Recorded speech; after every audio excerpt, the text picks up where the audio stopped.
This first clip, I feel like to set a little bit of a base for people that may not be as familiar with some of the cuts we use. But this first clip, I'll run it here in slow motion. The first thing is we have what we call empty, open side corner behind us, and then we have our spacing to the bottom of the screen, what we call the fence. You're going to see three guys on the fence at those three spots. Pretty typical for us in terms of maintaining space, and we always want the lane to be open a majority of the time. We can get into more of that later. But in this set, if we have a trigger that's created, when we say trigger, we're just talking about two guys that are creating action to create an advantage for us. Right here, you have our trail big Robbie who can come into this ball screen. But one emphasis we're going to put on our point guards is to get this ball to the baseline, because immediately on the baseline drive, we have one rim threat. And then what the baseline drive is going to do is going to initiate a second rim threat. Oftentimes, we're judging our possessions based on rim threats. If you have a possession where you're not getting to rim threats, it's usually a bad possession. Prior to, we were more so judging possessions. This is going to be a set we're going to get to. A lot of times in transition, we're coming down. We have empty corner. At the top of the screen, you're going to see our 5-man who's in the trail spot. He has a ton of options for here, but we're just talking about creating those rim threat opportunities. So the coaching point to our guard here is as best you can. If you can get this ball to the baseline, that counts as one rim threat. That gets them in rotation. We're teaching the guys off the fence. If you see rotation, we want that 45 cut to go, right? So anytime we're in a possession, we want to get as many rim threats as possible. Within a game, we want to get upwards of 200 to 230 rim threats if we can.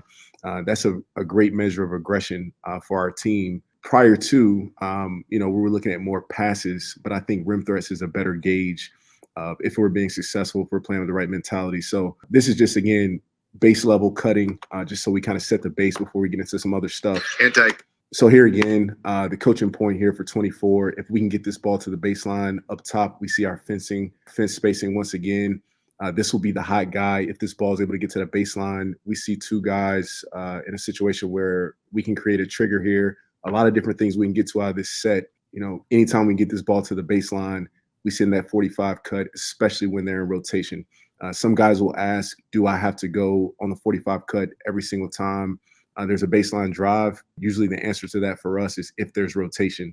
You want to go versus most good teams, there will be rotation. So that's kind of solves that. So just to be clear, when you have that baseline drive, you're teaching that guy in the middle of the fence to keep his eyes on the lowest defender, who is the one whoever is typically giving the help rotation. And if they come over and commit, then that's their signal to go ahead and attack off that 45 cut to put pressure on that single defender in the back that's trying to guard two now. Absolutely. And you got to read it. We don't overcoach it to where we're having our guys. It's more of a feel thing, right? But if you sense we have an advantage to the baseline and you think there's going to be a rotation, you can go in your cut. And if they don't rotate, you may become a screener. You may put yourself in just to be a sacrificial cutter at times where you're not getting the ball and we're throwing behind you to the drift spot.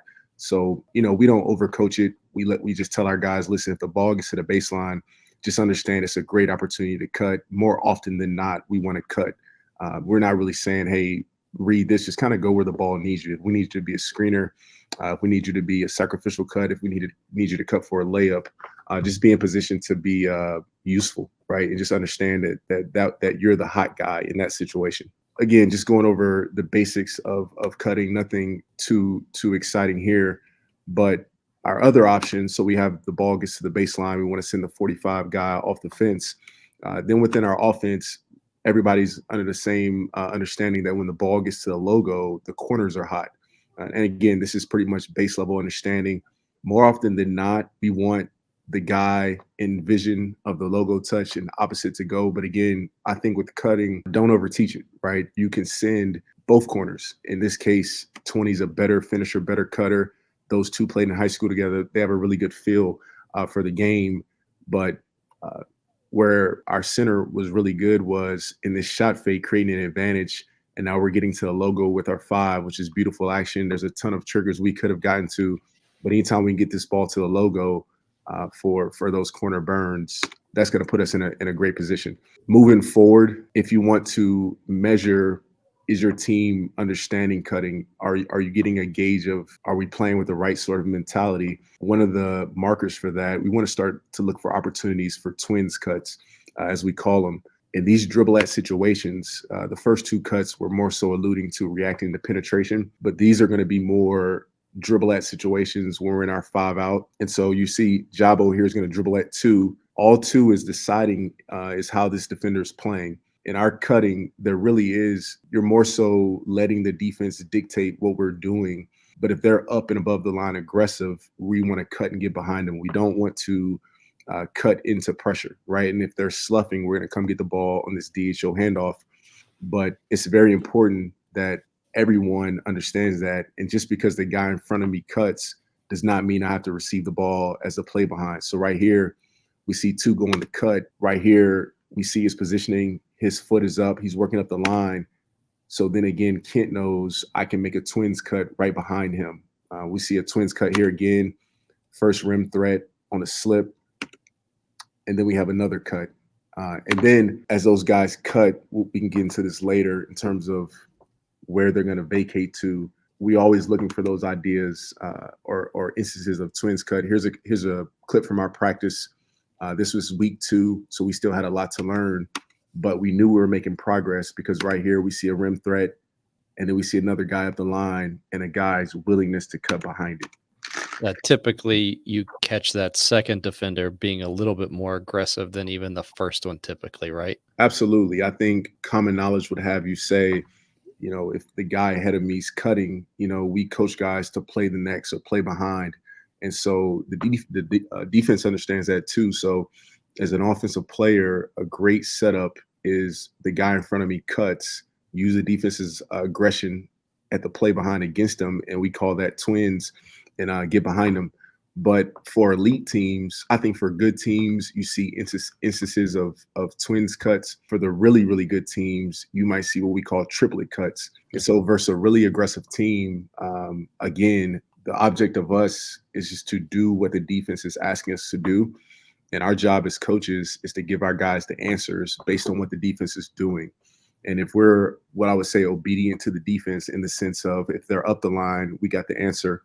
If they're below the line, we got the answer. If they are flat, we got the answer. Whatever they're trying to do, our job as coaches is to give our players the answers. And then as we start to stack fundamentals throughout the play, things are going to work out. So right here, we start with the trigger. It's just 2 guys in a high ball screen. The guard can come off either side. All we're doing is trying to get this thing popping. But I'll play this full speed the first time. What you see is everybody just being obedient to what the defense is asking us to do. You see an extremely aggressive team out of this first DHO. He's up the line and aggressive. It's no decision. Great setup, great back cut. Right here, we have opportunity for twins. He's up the line again. Kent's not going to try to come get this ball. He's going to be obedient to what the defense is asking him to do. So you see another back cut. And then here again, 3 doesn't panic. He sees his position. He sees his feet. He's also at the line. So then you have another cut. And then even more special to this play on that third cut, the triplet cut, you don't see him force a tough 2. You see the corners filled. So he has both outlets. You see the play behind with Robbie. So we're able to maintain spacing through 3 cuts. So it's not just the initial spacing, the initial obedience. It's that all 5 guys were on the same page of that. We're going to be obedient to the defense. And at some point, they're going to crack. And then we're not going to shoot a tough 2. We're going to get this thing to Robbie. He's going to make it 3. The third part about this play that I think is interesting, we give our guys 3 places to vacate coming off these screens. So off this first cut, you see Kent, he really has an option here. We just want the lane open. But in terms of where you can vacate, there's a lot of coaching philosophies that say cut to score twice, meaning that you have to go opposite corner as fast as you can coming off these cuts.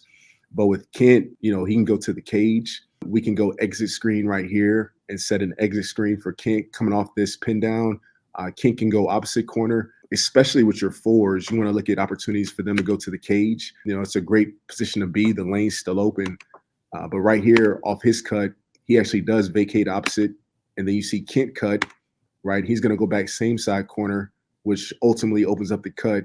for 3 there down the gut. So in about 7 seconds right there, you saw a blend of a ton of different coaching points, a ton of different concepts, and a ton of guys being obedient to the defense, not forcing action, not trying to fight the pressure, just doing what the game is asked of them. When he goes to look for the second guy that's cutting, I've seen other teams do this, and I wondered if it was just something that just happened or if it was something that you guys talked about right there. When you are going to that second cutter, because it happens a lot of times when teams like 5-out teams, Princeton teams do the same, is when that second one's not there to actually turn and play behind, and that presenting an opportunity a lot of times for a cut because you catch that guy, that defender that's behind the play kind of sleeping. Is that just like that, just a natural read, or do you guys ever talk about that? Or We definitely talk about that. We call that an out.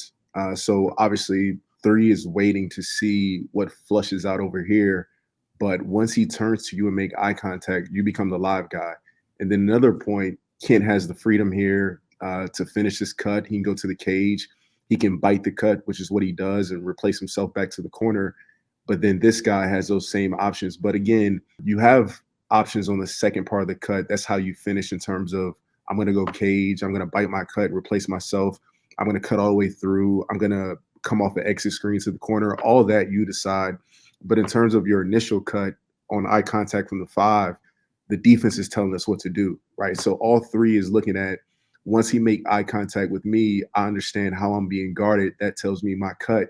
And another thing is, if you notice how early Robbie's pass is, the 2 guys that are reading the defender, one is Robbie, one is 3, right? So both those guys understand how he's being guarded.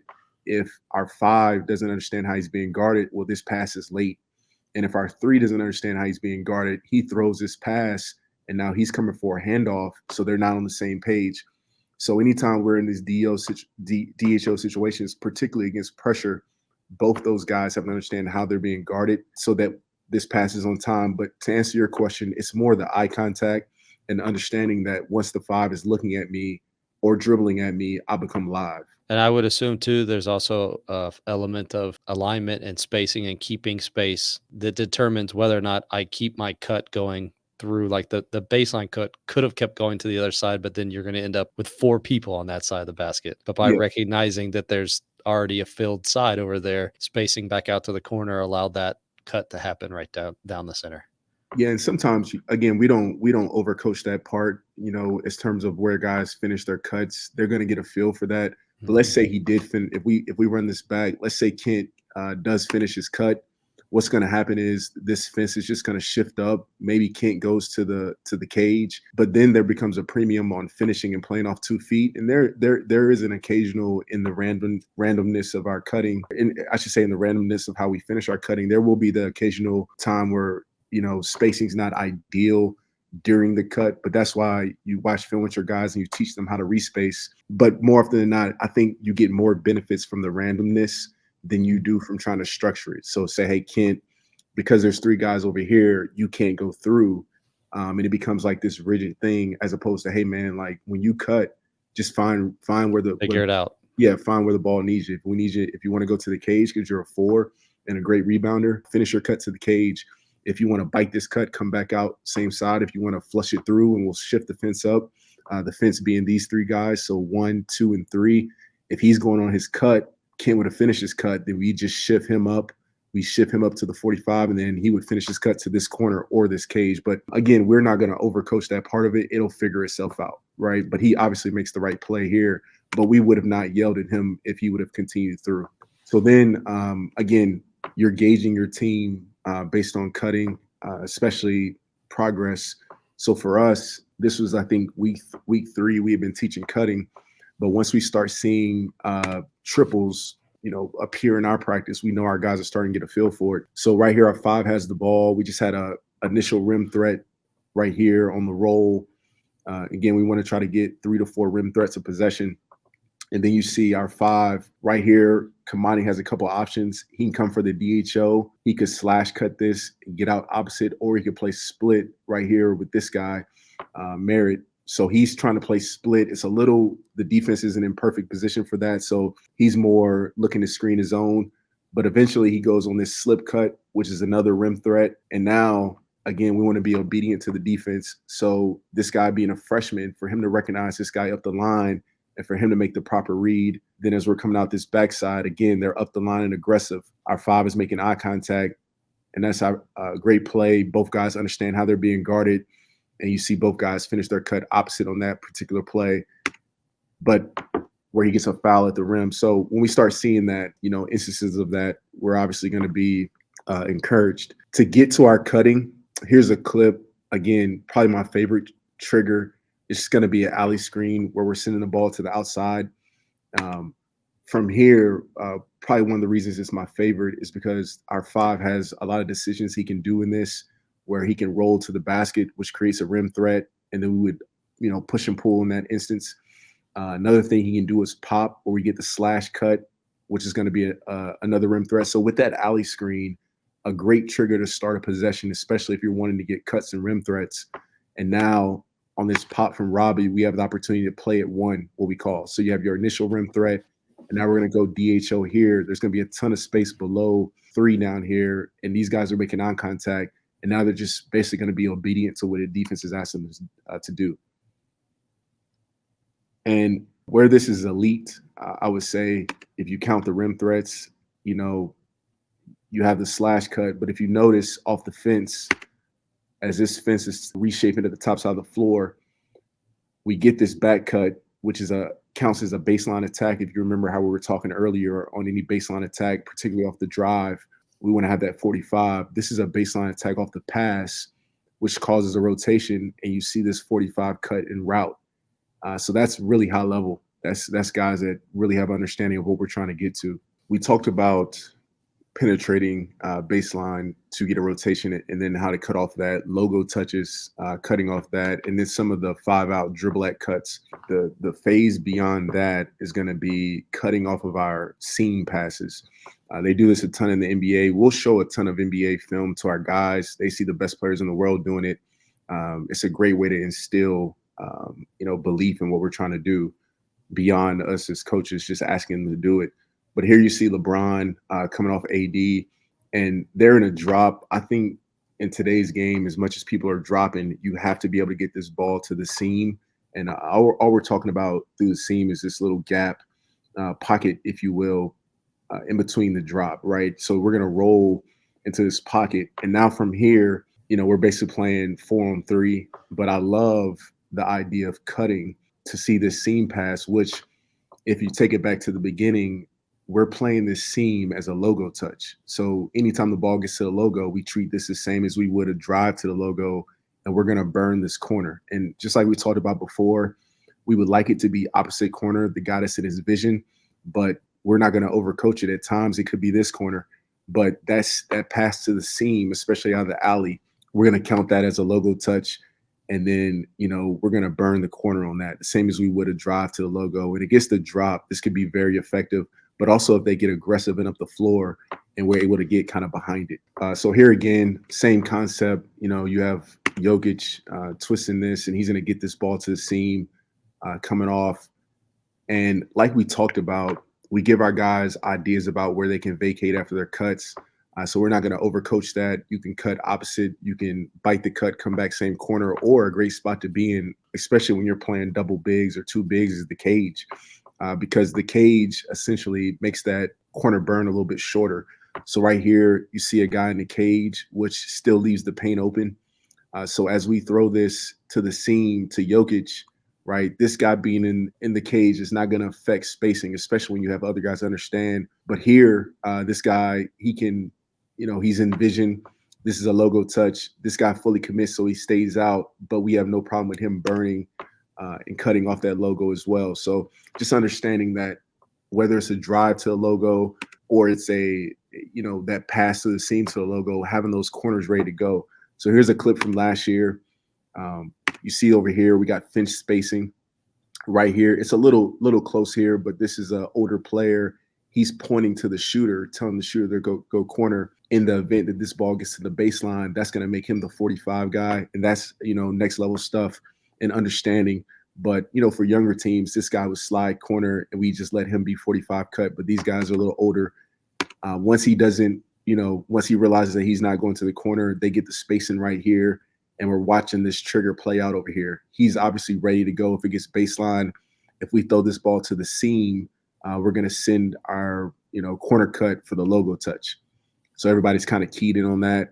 We end up getting this ball to the seam, so we're going to send that baseline cutter from the logo. So again, against the drop, I would definitely work on this with your team. It's one of the most effective things. It's be a little harder to get the ball to the logo with the drive against the drop. But if you can throw the ball to the logo in the seam like this, and then you send that cutter, it really puts the defense at a disadvantage.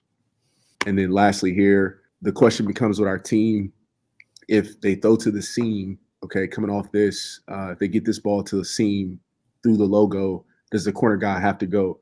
Well, just like we talk about with baseline penetration, it depends, right? If the rotation goes to the logo, then you want to burn it. But at times, just like we saw that Denver clip, there are times where you stay out. And then right here, I just threw that on because I thought it was a big time play.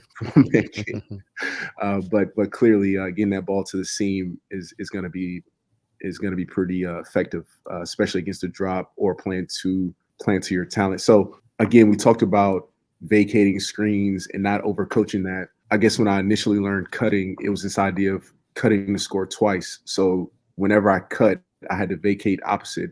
But I think where we coach it to be, you finish your cut to the cage, you finish your cut opposite, you finish your cut, you bite your cut, come back out, same side corner, especially playing too big. So this is, teams right here. You have Jokic and you have Aaron Gordon, who's not a great shooter. He's a good shooter, but they're going to put him in the cage. The idea behind your cutting is to keep the paint open. You can keep the paint open with a guy in the cage, especially if he's a great rebounder. They're having to account for him.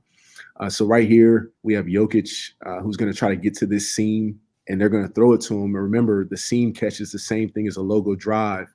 And now where if, Aaron Gordon was in the corner, this will be a corner burn. But because he's in the cage, it really becomes the same concept. It just makes it a little shorter. So very effective, especially if you're playing, two traditional post, especially one that can pass and then one is a great rebounder finisher. It allows you to do that. Here we are doing it. 20 right here was one of the best rebounders in the league, especially one of the best offensive rebounders in the league. And what I think he did a great job of doing was after his cut, like right here, you see him wearing our traditional 5 out. He makes his cut and he's going to finish it to the cage, right? His other option was the vacate opposite corner. He could also finish his cut here, which was shift this screener up, and we could play out of all of that. Everybody's reading the guy in front of him. But right here, he finishes this to the cage. We're able to get this ball to Robbie. Again, logo touch. And now instead of burning from the corner, he's just going to burn from the cage. And that's going to be really effective, whether they're in drop or aggressive. But if you have a 5 that can pass, the gist of that is guys understanding that when the ball gets to the logo, the corners are hot. If you're playing double big, that will make the cages and the corners hot. Much the same. We talked about the ball getting baseline off the bounce. We showed that early. We're telling our guys to get to the baseline and transition to initiate those rim threats.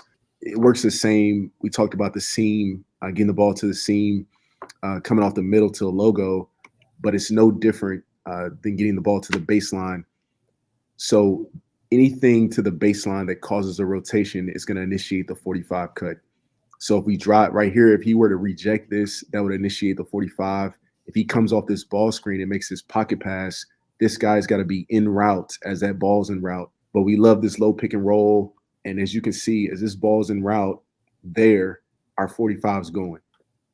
So similar to the pocket pass to the logo, there's really no difference between a baseline drive and then that pocket pass to the baseline. They're both considered baseline attacks, and they're both plays that cause a rotation. So same thing right here. We get this ball to the baseline. He's on his way. We're getting layups. So if you're playing against a drop, which a lot of people are doing, and you're able to get this ball there, and maybe they're not in rotation. This is what we were talking about earlier. Maybe they're not specifically in rotation. Maybe he's able to stay there, but then you become a screener, right? But that 45 guy is going to find a job.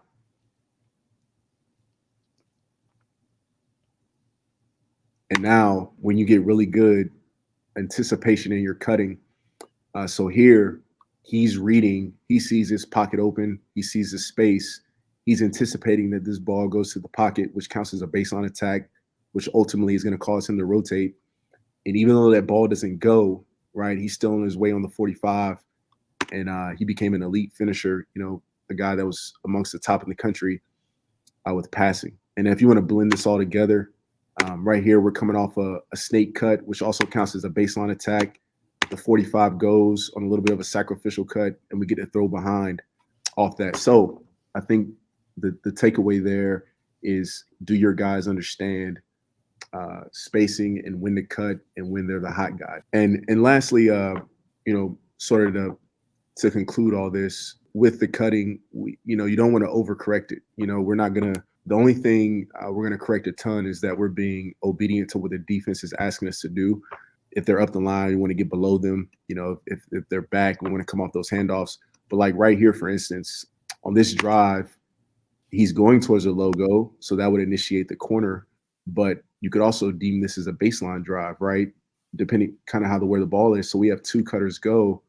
It's going to figure itself out. And then you see where these guys were elite was you got two cutters going, but then this guy recognizing it and him getting to the drift spot behind the cutter.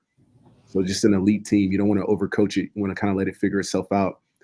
Here again, you have a pass to the seam. The ball touches the logo. By definition, that will make him the cutter.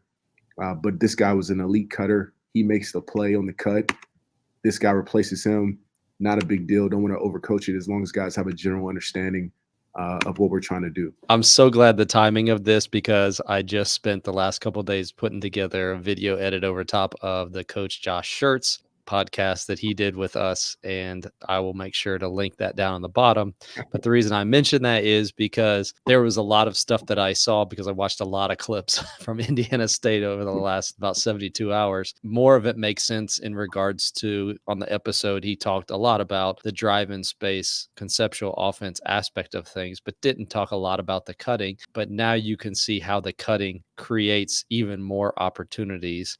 And it actually, I think a lot of times we think of cutting as putting just pressure on the rim, but what it's doing a lot of times is creating this wake of space behind it, that it's actually opening up more opportunities for you to shoot threes, which is like just that last video that you just showed. And it was great to see too how you can accomplish that sometimes by a cut that literally just keeps cutting, like the cutter keeps going, or a cut that leads into a screen behind it. Even the seam stuff, the logo touch, that it seemed from like just big picture, a lot of things, but there's kind of only a few concepts in there. It's just on different sides of the floor. An encouragement to coaches, but also maybe some suggestions to them. How do you teach it? Like, how do you guys like to introduce it at first, but then two, how do you rep it over time to improve it so that it ends up becoming a 5-man action? Because it does happen, as we saw from the film, from a lot of different angles and places on the floor. Yeah, no, for sure. The number one word we're going to use with our guys is efficiency, and we're going to define that for them. So for us, efficiency is those disciplined decisions that accumulate. Hey, we want to be really efficient. What does that mean? We want disciplined decisions that accumulate. And if we're doing that, hey, this guy's up the line. Did you make a disciplined decision? Did you make the cut? Hey, he was chasing you really tight. Did you snake this to the rim? Hey, he goes under. Did you settle behind? And so early on, we'll just correct the lack of, did you get the answer right in terms of how the defense is guarding you? Are we being obedient to how we're being guarded, which ultimately lends to efficiency, because those are those disciplined decisions that accumulate. And then you'll hear us say, do you accept the proposition we're giving you, right? And that being, if you make the right decisions, I can't guarantee it works out for you, but I can guarantee it works out for us. Are you okay with that? And that's not even, how you do anything is how you do everything. That's not just a cutting thing. That's the game, right? If you make the right cut, I can't guarantee you score, but I can guarantee you we will score. You'll create space behind you. And you know what? Ultimately, you have to trust what's behind you. It's something you hear us say a lot. If you make the right cut, you got to trust that the next guy's going to do the right thing. And eventually, you're going to be the beneficiary of our proper decisions. But I can't guarantee that it happens for you every possession, but I guarantee eventually it'll work out for us. So we're just, to answer your question, it's less what we're doing on the floor and it's more mentality based. and you understanding that it's sacrifice. Cutting is sacrificial a majority of the time. To your point, you're creating space, you're screening. We talk a lot about sacrificial cutting, and we get into practice. We're going to stop practice and we're going to commend the guy that made the sacrifice for the teammate to score. We're not going to talk a lot about the guy who scored. We're going to say, man, such and such made that cut in front of you to give you space. Did you acknowledge that? And now, guys want that acknowledgement, so they're going to do it more, as opposed to talking about the guy who necessarily finishes the play. We talk about the guy that creates the play. I kind of heard you allude to this when I asked a question earlier. It seems like there's never communicated to the guys like that was the wrong thing to do once you get the basics down. But that could be a better way, or that could create a better opportunity for us. And Yeah. I know some coaches kind of have that sounds a little bit random because I think a lot of times still in our game, there's like a right way and there's a wrong way. There's a right way to shoot and there's a wrong way to shoot. Is what it's often communicated as. Coaching this way probably allows you to continue to see growth as they make better decisions, and there's almost no ceiling as far as improvement over the course of a season. Absolutely. We're not going to overcoach it. We're definitely rarely going to stop a possession in the middle. We have this idea of like, let them figure it out. Now, we may get to the end of possession and we may ask a guy, hey, what did you see there? Did you see how you were being guarded? Because remember, the key to cutting is both people, the passer and receiver, both understand how we're being guarded, right? So that the pass is on time, the cut's appropriate.